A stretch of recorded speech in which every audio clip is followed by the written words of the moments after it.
The very peculiar boy. Hey guys, it's GirlGotGame. Welcome back to London Detective Mysteria, where we have the last of our main roots, which is Jackie Boy. Jack Miller's, aka Jack the Ripper. So, I'm very excited. Ever since I first saw Jack, I had major Ukyo vibes, and so I loved that boy. I'm hoping I'm gonna love this boy too. So yeah, it's gonna be rough. He's got the most bad endings out of all the guys, kind of like Ukyo. So yeah, should be fun. Let's get to it. It was the dead of night. A fog permeated the east end of London. Woo! The blade carved itself into the woman's chest. In the same moment, her throat was twice spread open. From left to right, skin was slit. So methodical was this act that the surface of her skin remained an unfrayed, perfect line. No! The guttural scream elicited never reached her lips. Her larynx and vertebrae had been severed. The woman collapsed, her eyes focused on nothing, fully absorbed with unhinged fear. Blood flowed out of her in an endless stream, smothering her esophagus. When her throat became full, it drained to a pool beside her. The chance for survival was non-existent, but she would not die immediately. The road to death by design would be an artless torture. To breathe was in vain. Every breath she inhaled went out the hole in her throat, blood sputtering and thick through her choking, air never reaching her lungs. What she last saw as her consciousness gave way was a dreadful sight. The amused leering of a man she had never met, and a glint of the object of her demise looming from the darkness. Now, not clear if this is our Jack or the real Jack. We established in Watson's Route that there's actually more than one Jack the Ripper running around England at the time. Christ, it stinks. Where's that smell coming from? Look here, some poor gal's face flat on the curb. Damn drunkard. You think she's conscious? Apparently I had too much to drink. She's conscious. It ain't something I would do. Perhaps best to wake her. Ah! What the hell is this? The two were unsettled by a sight of nightmares. A woman, not a simple drunkard, now drowned in her own blood as her corpse lay on display. What is this? Something's coming, mate. This don't look good. We gotta run for it. And so they made a hasty retreat, shaken to the bones by the implications which would follow from being found next to a freshly slain victim. Into the embrace of night they fled. I heard footsteps coming from over here. What's this? A woman lying on the street. She's dead! Oh, what a grisly sight. Who could have done this? Who indeed? The sky was a blanket of gray this morning. Still, my routine went on as normal. I had my morning tea, which had been prepared expertly by Pendleton post-breakfast. Today's was Darjeeling. I added plenty of hot milk in it. I sifted through the paper, idly sipping my tea, expecting nothing of note to catch my attention, except something certainly did catch it, and right away at that. Gruesome Whitechapel murderer strikes again in the East End. In a clear pattern, the latest victim was a prostitute, and the cause of death involved multiple stab wounds with a bladed weapon. Yeah, the one person we watched Jack kill was actually a man, not a woman, which is interesting. And we know he's working for Spellbound. And I think he was adopted by Colonel Moran, which is... Hey, as far as dads go in this game. Not the father-in-law I would choose for Emily, but maybe we'll get some info about his involvement with her parents at some point. The paper continued to detail the similarities between the murder of this woman, Miss Tabram, and the previously murdered Miss Smith. It's appalling to think about. Someone out there has ended the lives of two people so brutally, and yet they still run free. It is. London has become more dangerous of late. It's only natural for everyone to fear being targeted next. Paranoia has them seeing the criminal from every corner, no matter where they are. I could see myself feeling the same were I walking alone. Well, my lady, I'm certain you know what I am about to say next. Pendleton seemed concerned. Of course I know. You would like for me to be careful to and from the academy, even when I feel secure inside my carriage. Not quite. Then you want to cry, "My lady, I am so very frightened of being alone in this big mansion. I beg you to come home straight away." Is that it? Wrong. Then is it, "I confess, I'm the one who killed them. I shall be turning myself in directly." My lady, you must be joking. As if there were any chance I would willingly turn myself in. What? Now then, setting all humor aside. Ugh. You are far from humorous. I am urging you not to get yourself mixed up in any dangerous criminal investigations. Well, that one is funnier, at least. Pray tell, what is a detective without criminals to investigate? Dangerous ones, if I may reiterate. You'd sooner be the next victim than solve the case. That isn't true. You always think the worst. One can never be too careful when both victims pertaining to this case are women. The picture painted is as follows. The police will ring the mansion and report you've been assaulted. I naturally rush to find you, but regrettably I am too late.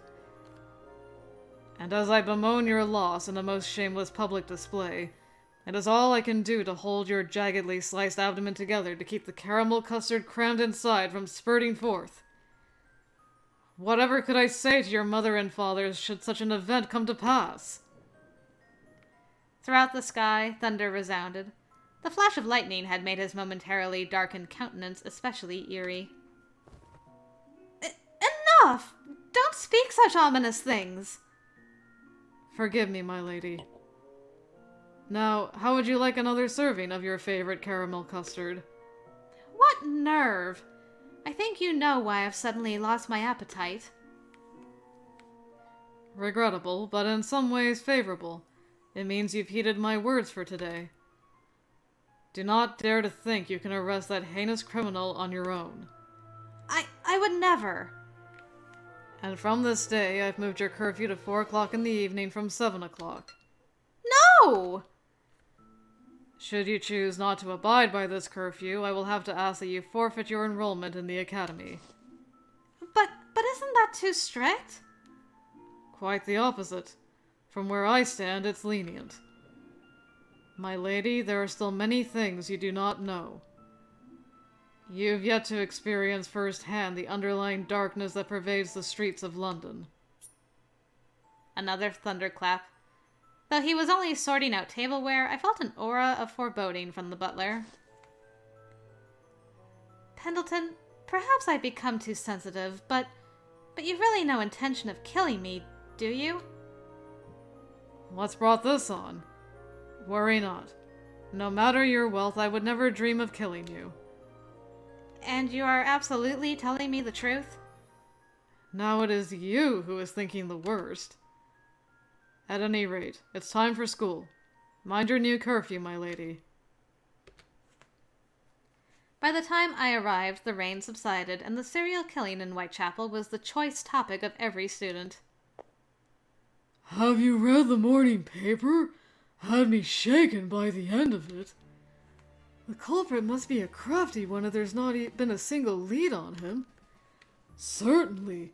He must be if even Inspector Lestrade is at a loss. Yes, but the Yard's been at a loss plenty enough times for me not to be surprised. I just hope there's someone out there who can solve it so the monster doesn't get away with it. Don't be so pessimistic. Lestrade's a capable man. For a Scotland Yard officer. Speaking of which, I hear you and your father are cooperating with them on this investigation. Watson, you might consider making yourself as useful. But we're students, and his dad isn't so keen on Holmes being part of such a dangerous case as you might think. I didn't know that was any of her business. Doesn't make it any less true. Count your dad among the rest who don't have a clue who the culprit is. If he can't solve the case, what chance do I have? That isn't something you should say with so much confidence, but I suppose I don't have any leads either. This might be quite a case for everyone to be so stumped. The classroom was rife The classroom was rife with discussion. Who could this murderer be? Man or woman? Were they truly so crafty? What was missed? Was there anything to miss? Like others, I fell into this dialogue with such interest that I didn't notice a schoolmate trying to shuffle past till he bumped straight into me. Excuse me. Apparently he bumped into me so hard it made me feel like I had to burp. Yeah, hi Jack. Have I seduced you with my almost burp? Oh no.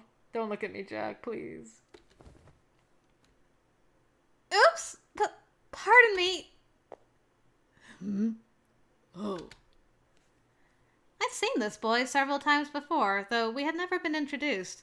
And perhaps that was by intent. A slovenly fringe did little to soften the sharpness of such eyes, and unnaturally deep red, and listless as they were in addressing me, I was still intimidated. His height, too, added to my pause. I'd hoped to be less discouraged upon recalling his name. But what was his name? Aren't you... He didn't care to wait, and, without answering, continued to his seat. Emily, something on your mind? Well, I only now realized I haven't asked that boy over there for his name. Over where? Near the window? Miss Whiteley, that would be Jack Miller's. Jack Miller's. Ah, so he's the one you meant. He isn't one to socialize. Doesn't talk much, but I've heard he's here through a scholarship, so he must be a smart bloke. Indeed, the two of you couldn't be more different. We have quiet and passing marks on one hand, noisy and failing marks on the other. Oh, but I study! A lot, too. It isn't my fault if I'm not made for the books. Holmes was less than impressed by the excuse. He's unique. Nearly all students in attendance are from the West End, you see. But he is from the East End. Is that significant?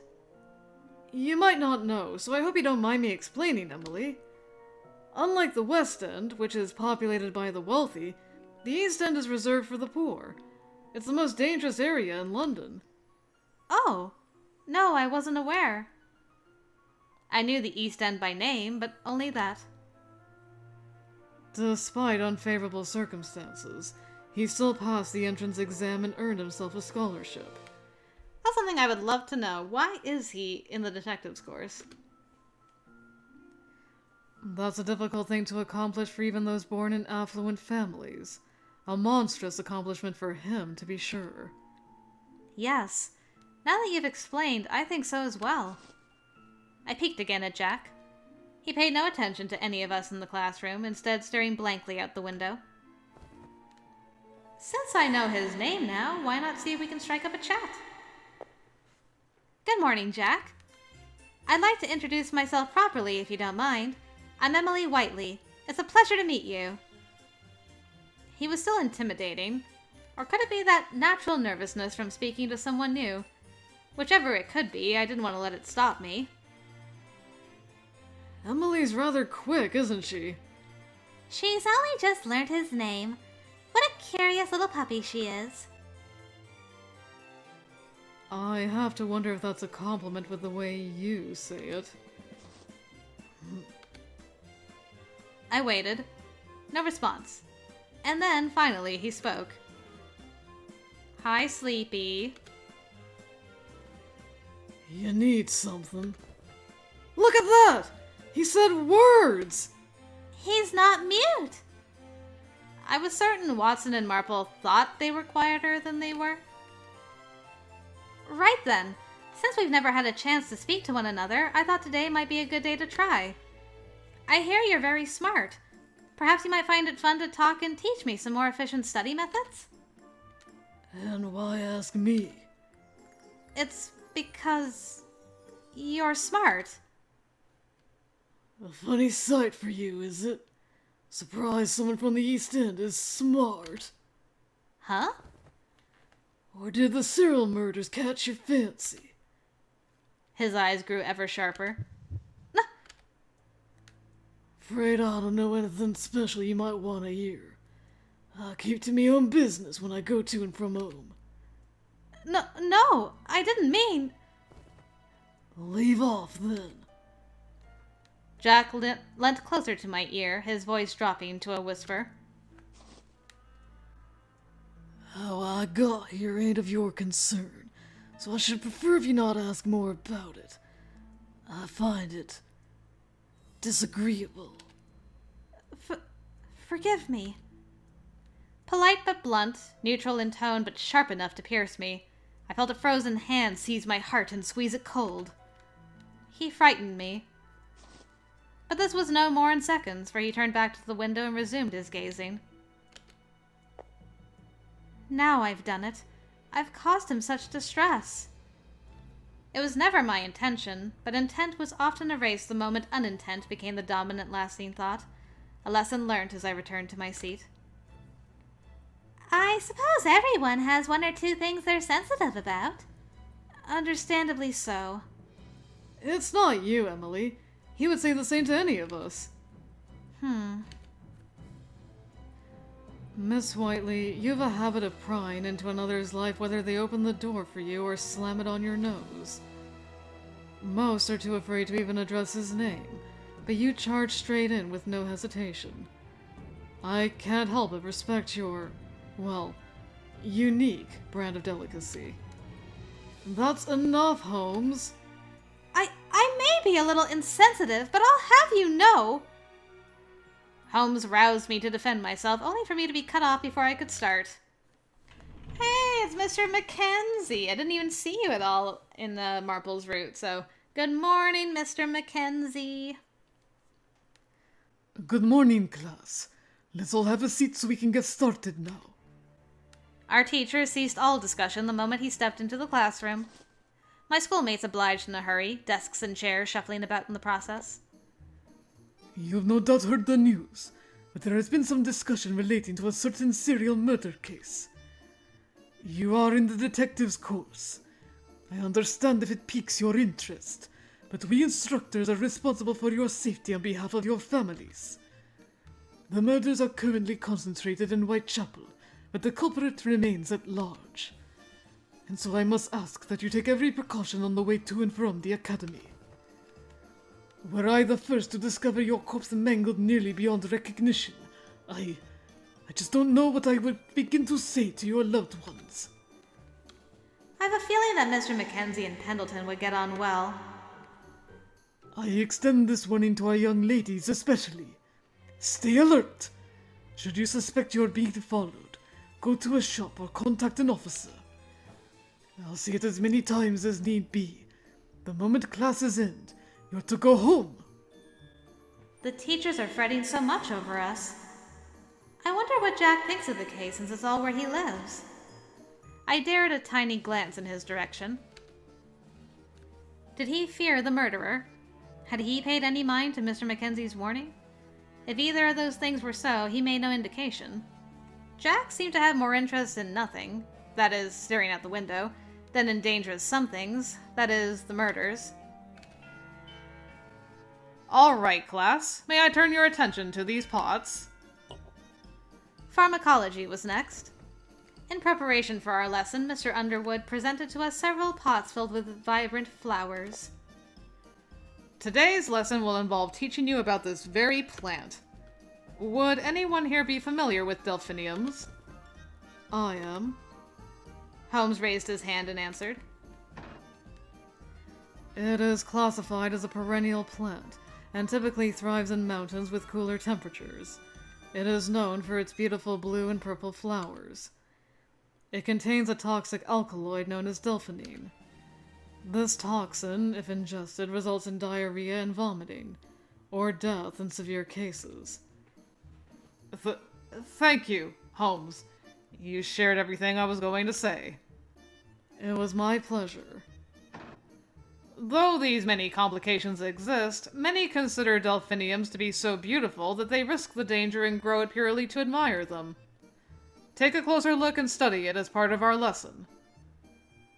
And should a friend of yours send you these in the future, I want you to think hard and remember what dreadful thing you've done to them. Really, it was quite the surprise when my wife gave them to me on our anniversary with a smile.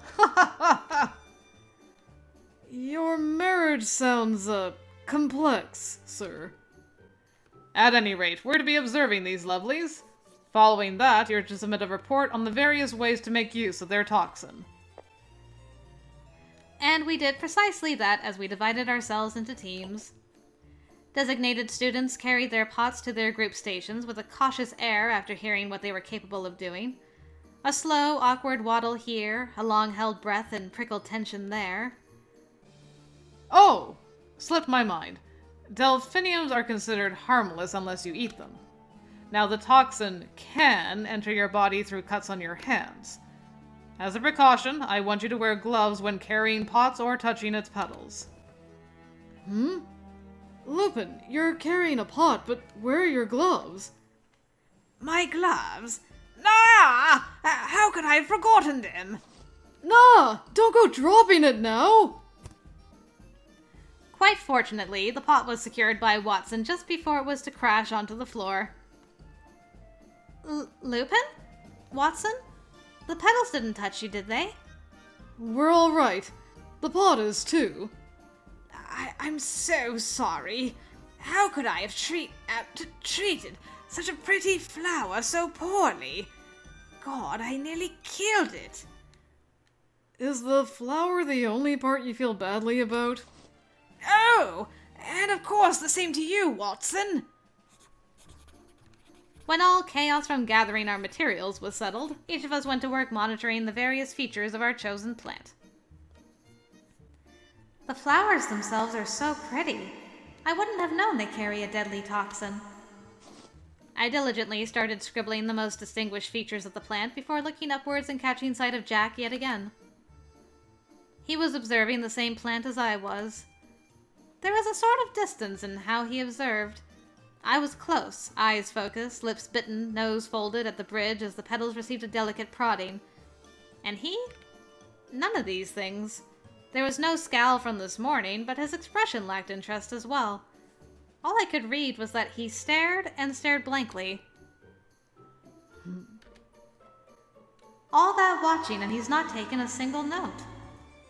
I took a moment to consider if the incident from this morning meant it was best not to approach him. Oh, what could it hurt? Pardon me, Jack? My concern was greater, but still I approached.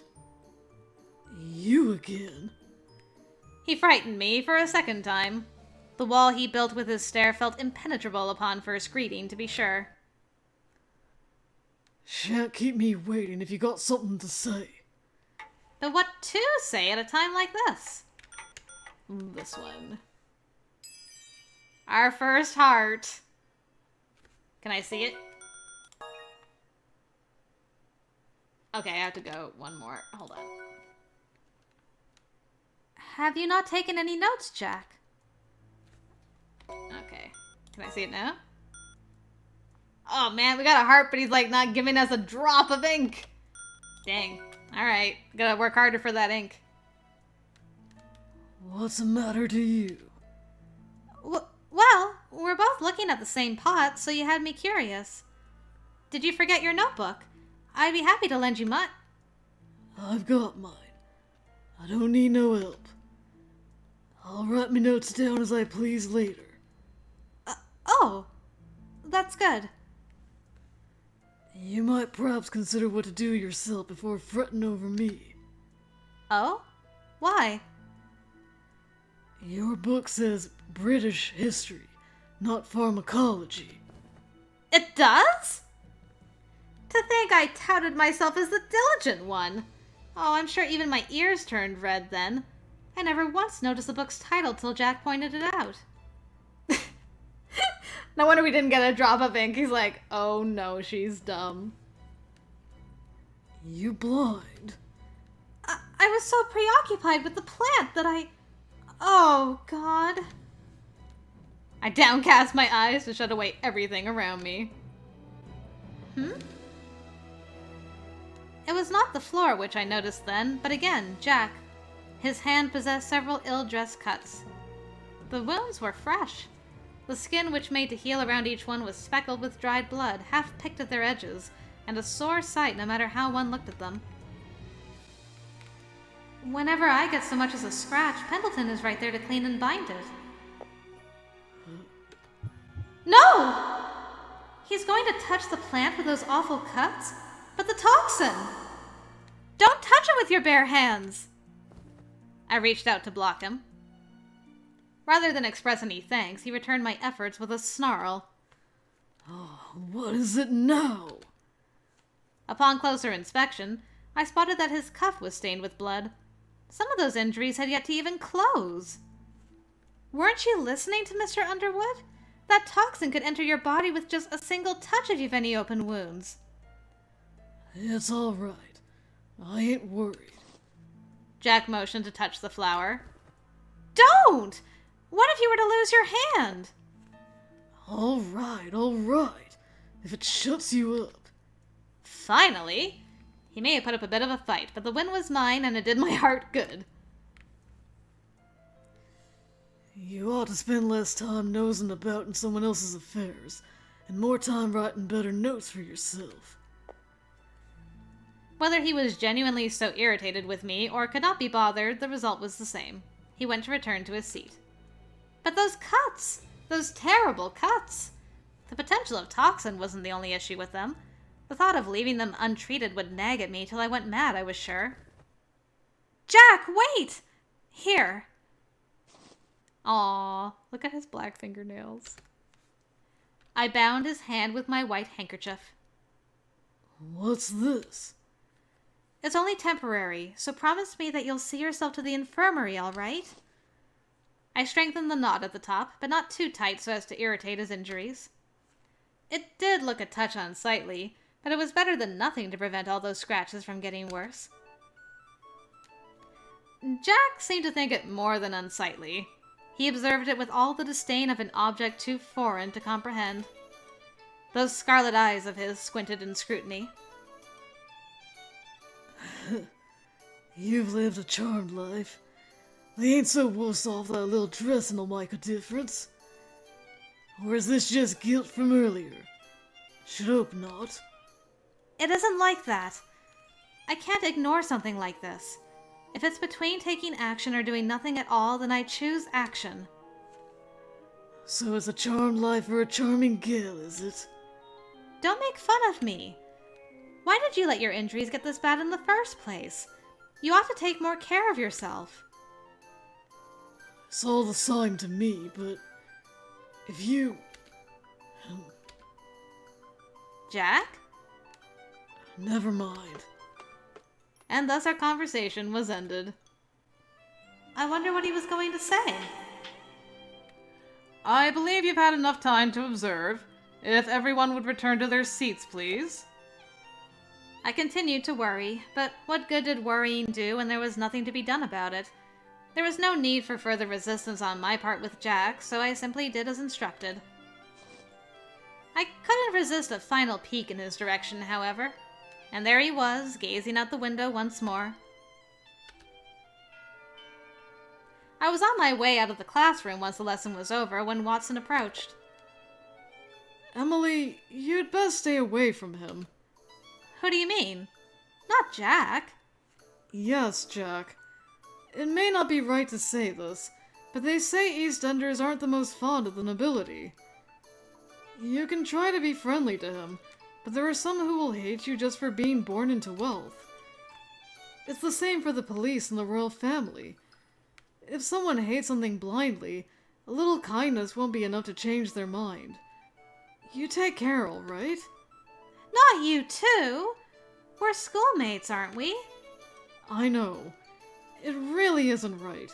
But I'd rather you be safe. And I appreciate that, but he does not strike me as a bad person.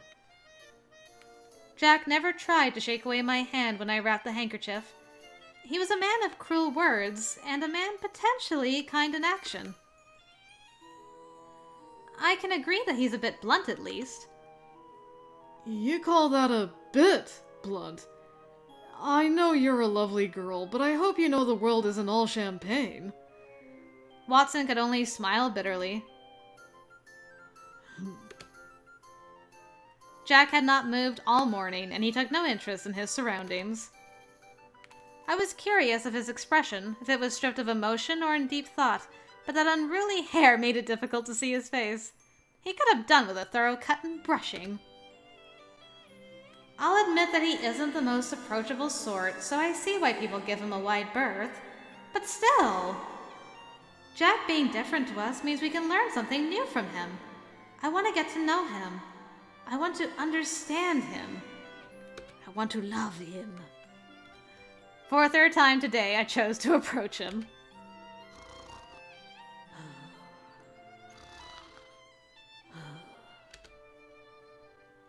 It cannot be! He's sleeping! He was so passive that I could not tell when he was awake and when he slept. Ah, but he's finished taking proper notes. When did he have the time?